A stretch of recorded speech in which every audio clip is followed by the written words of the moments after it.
Bismillahirrahmanirrahim. Assalamualaikum warahmatullahi wabarakatuh. Saya Dewi Ayu dengan NIM H0221016, kelas Pendidikan Matematika 21B, mata kuliah pengantar pendidikan. Di video kali ini, saya akan membahas materi tentang tantangan kehidupan pendidikan abad 21. 1. Tantangan pendidikan masa depan abad 21. Perserikatan Bangsa-Bangsa di dalam The Treasure 1996 yang diutarakan oleh Jacques Delors bahwa akan timbul bermacam-macam terkait dengan model atau perubahan pendidikan di abad 21. Secara detail akan dibahas di dalam bab ini untuk diketahui dan dipahami oleh para pendidik, khususnya peserta didik pada umumnya, agar dapat mengantisipasi dan menentukan arah pendidikan masa depan. A. Tantangan pendidikan abad 21. Ketegangan kehidupan pendidikan abad 21 diprediksi mempunyai 7 ciri sebagai berikut. Pertama, lokal dan global. Dalam kehidupan ini, kita mengenal istilah statis dan dinamis. Masyarakat secara individu maupun kelompok di dalam hidupnya pasti mengalami suatu perubahan, baik secara cepat maupun lambat, bersifat lokal maupun global. Dikatakan statis karena tidak adanya perubahan ataupun pergeseran dalam situasi yang sudah berkembang, dan dikatakan dinamis karena adanya perubahan dari waktu ke waktu mengikuti perkembangan perubahan peradaban. Kedua, individual dan universal. Perubahan kehidupan abad 21 secara individu dan universal akan menjadikan tantangan dalam satu perubahan tatanan sosial dan budaya. Dampak perubahan sosial meliputi struktur dan pola hubungan sosial yang tampak di dalam sistem kekeluargaan, politik, serta persebaran penduduk.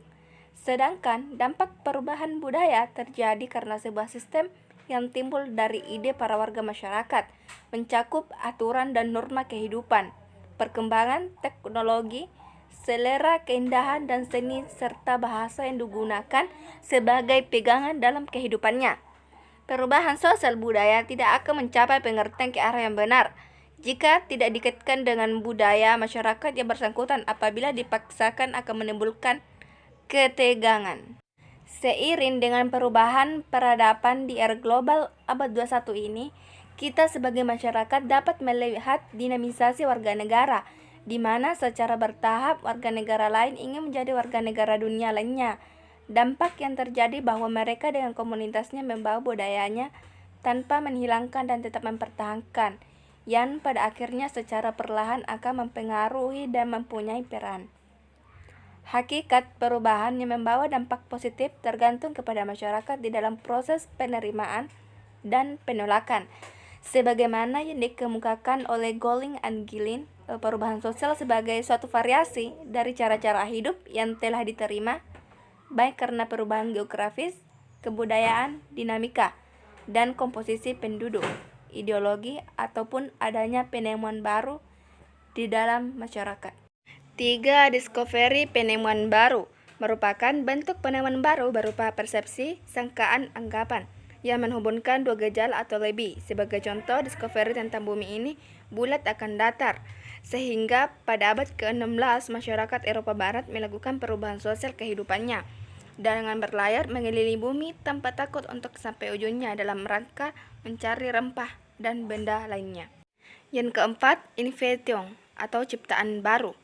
Proses membuat bentuk baru baik berupa benda maupun ilmu pengetahuan dengan cara mengkomunikasikan pengetahuan yang sudah ada mengenal benda dan gejala yang ditimbulkan. Contoh, sebatang kayu dan sebuah batu hitam. Jika dikombinasikan dapat menjadi sebuah alat pertanian, yaitu melubangi tanah untuk menanam biji-bijian. Contoh lain dari penciptaan baru adalah ditemukannya listrik bersumber dari sebuah pengetahuan bahwa gesekan satu benda dapat menimbulkan listrik. Dari hasil penciptaan dan pengetahuan akhirnya menghasilkan penemuan baru berupa alat yang dapat menghasilkan tenaga listrik, benda lain yang dapat mengantar alur listrik, serta peralatan yang memanfaatkan arus listrik untuk menunjang kehidupan manusia, yang pada akhirnya merubah budaya konvensional Preemptif kepada budaya yang baru. 5. Difusi penyebaran unsur. Penemuan dan penciptaan baru tersebut tidak mudah untuk merubah tatanan kehidupan sosial tanpa adanya penyebaran dari masyarakat atau warga yang satu ke masyarakat atau warga lainnya. Hasil penciptaan sesuatu yang baru tidak mudah juga untuk diterima jika tidak mempunyai fungsi apapun dalam kehidupan sosial. Keenam, inovasi. Proses percepatan perubahan karena adanya kekuatan dan kemajuan teknologi, industrialisasi, dan urbanisasi atau global. Dari ketiganya menghasilkan pemikiran masyarakat yang modern, keinginan baru, usaha memperbaiki kondisi sosial hidup di masyarakat. Sebagai contoh, kemajuan teknologi akan berkaitan dengan perubahan industrialisasi semakin maju, industri hakikat kebendaan di masyarakat, sehingga mempercepat proses perubahan di berbagai kegiatan sosial. Secara langsung ataupun tidak langsung, kemajuan teknologi dan percepatan industrialisasi sangat berpengaruh terhadap proses urbanisasi secara sempit. Urbanisasi dapat diartikan sebagai perpindahan masyarakat desa ke kota, sedangkan secara luas dapat diartikan perpindahan masyarakat dunia ke wilayah lain dikarenakan kemajuan teknologi dan industrialisasi. Bagian B, tradisi dan kemodernan. Keduanya akan menjadi sumber ketegangan dalam kehidupan sosial masyarakat sebab keduanya tidak dapat dipisahkan dalam proses perubahan dunia yang serba cepat. Namun, sebagai bangsa Indonesia tidak boleh melupakan tatanan yang telah terbangun atas dasar sejarah panjang sebuah perjuangan. Untuk itu, bagaimana sebuah kemandirian atau otonomi yang diperoleh dapat ditinggalkan sebagai pelengkap otonomi dan perkembangan masyarakat lain. Begitu juga kemajuan dan perkembangan ilmu pengetahuan dan teknologi dapat diterima di masyarakat secara bebas. Bagian C, pertimbangan jangka panjang dan jangka pendek. Ciri lain perkembangan masyarakat modern yang penuh dengan kemajuan teknologi informasi adalah hal-hal yang bersifat cepat atau instan dalam pelayanan. Secara emosional mendorong percepatan di dalam penyelesaian setiap masalah.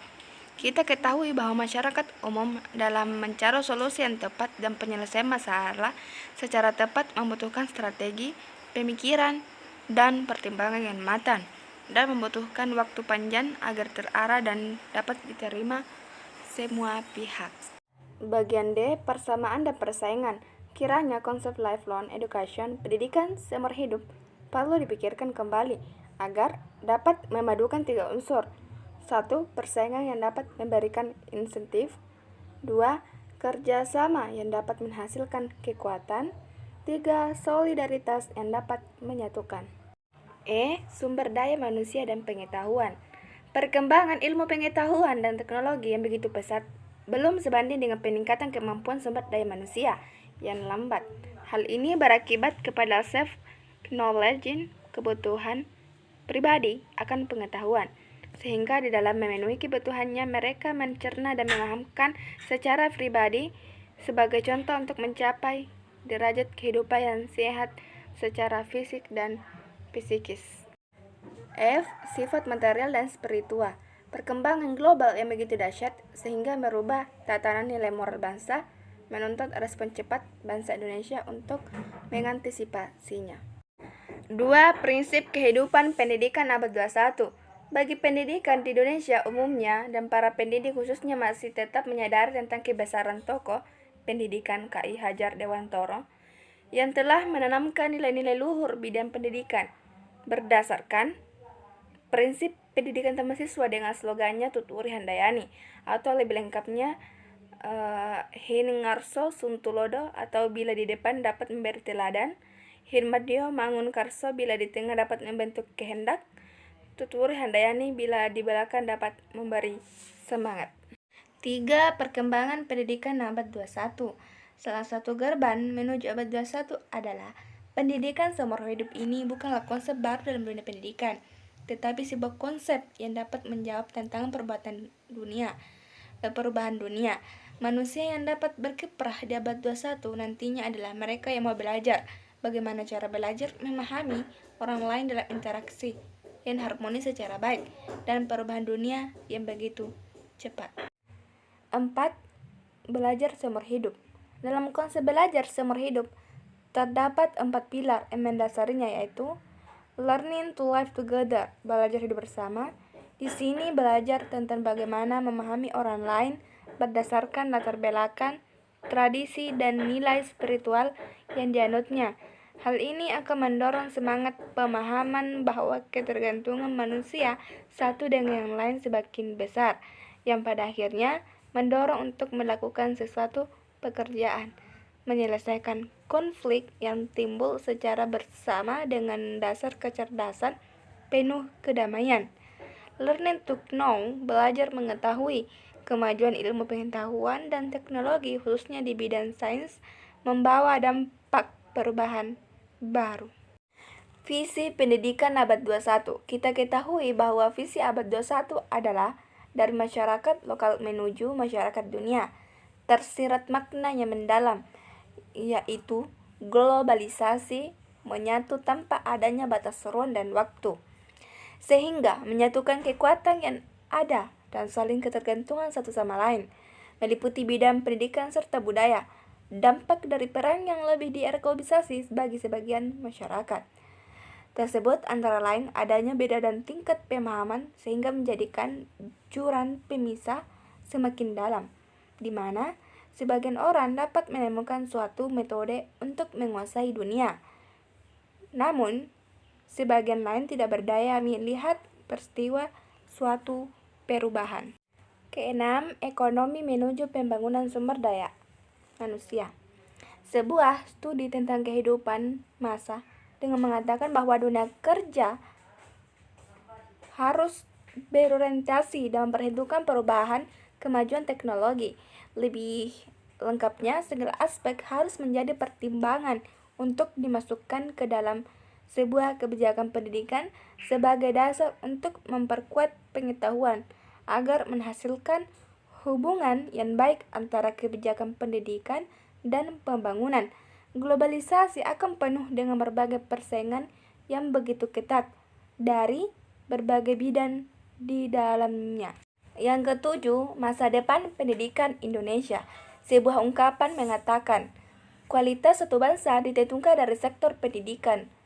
Gagalnya sebuah pendidikan berdampak pada gagalnya satu bangsa. Berhasilnya pendidikan secara otomatis membawa kemajuan satu bangsa. Jadi, pendidikan merupakan ujung tombak perbaikan satu bangsa. Sebagaimana banyak pakar pendidikan katakan bahwa salah satu cara di dalam memperbaiki bangsa secara mental, moral, sosial, budaya, politik, dan ekonomi adalah melalui sistem pendidikan. Kita tahu bahwa pendidikan merupakan investasi masa depan. Kita sebagai warga masyarakat tidak bisa berharap secara instan terhadap negeri ini untuk suatu perubahan yang besar, sebab sebuah perubahan tidak mungkin dapat dilakukan sebagaimana membalikkan telapak tangan. Perlu proses yang panjang.